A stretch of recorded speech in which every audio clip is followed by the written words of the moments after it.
Halo sahabat otomotif, hari ini kita kedatangan sebuah mobil Suzuki Escudo XL7 dengan kendala speedometer ngedip-ngedip seperti ini. Oke, ini speedometernya ngedisco.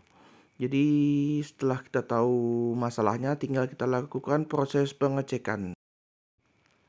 Oke, ini speedometernya udah kita cabut. Tinggal kita lakukan proses pelepasan mika dan yang lain. Jadi mikanya kita lepasin dulu. Setelah mikanya kita akan lakukan pencabutan ke jarum speedometernya. Ini harus hati-hati ya. Jadi kalau bisa gunain alat khusus, kalau enggak pinset deh biar lebih enak. Jadi biar enggak patah karena ini rawan juga. Nah, setelah jarum kita cabut, sekarang kita nyabut papan PCB-nya dulu. Jadi ini kita cungkil bagian pengunci. Nah, jadi hati-hati untuk nyabut PCB-nya karena di setiap PCB ada penguncinya masing-masing. Jadi pelan-pelan, santai aja dan jangan terburu-buru.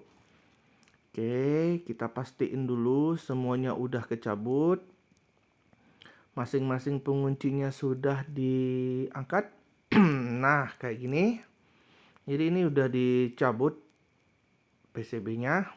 Nah, sekarang tinggal kita lakukan pengecekan ke PCB. Jadi sebelum itu kita rapihin dulu biar enak kita kerja. Nah, sebelum kita proses pengecekan, jadi kita lakukan yang namanya pemberian flux ya. Jadi biar nanti waktu proses soldering itu enak. Jadi nggak melekat-lekat. Oke.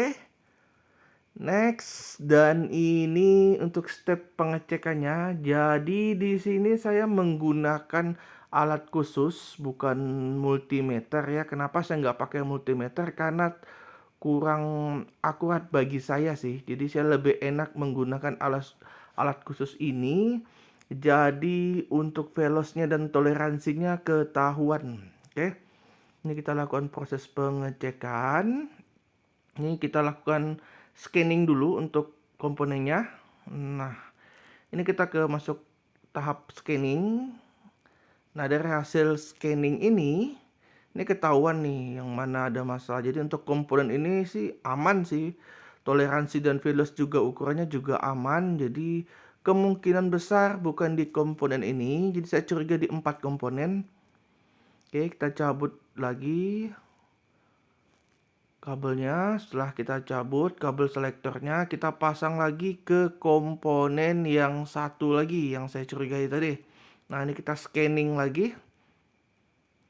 Nah, dari hasil scanningnya ini ketahuan toleransinya sekian dan nilainya sekian. Jadi ini nggak sesuai dengan nilai toleransinya dan velosnya juga menurun. Nah, ini kita udah lakukan pergantian komponen yang rusak. Jadi ini kita langsung tes di mobilnya. Bisa dilihat ini RPM-nya naik, bensinnya naik, suhunya juga naik. Jadi sebenarnya bisa kita tes di alat manual. Cuma karena konsumennya membawa mobilnya ke bengkel kita, jadi biar lebih akurat langsung aja deh di mobilnya. Jadi ini udah oke, tinggal kita rakit. Sip. Jadi ini udah selesai kita rakit, udah kita pasang semuanya dan udah kita lakukan pergantian komponen yang rusak. Dan ini bisa dilihat speedometernya udah normal, bensin naik, RPM naik, suhu naik. Jadi nggak gedip-gedip kayak di awal tadi. So buat teman-teman yang mau servis speedometer motor atau mobil bisa langsung hubungi kami. Soal harga tenang, bisa kita bicarakan baik-baik. Terima kasih.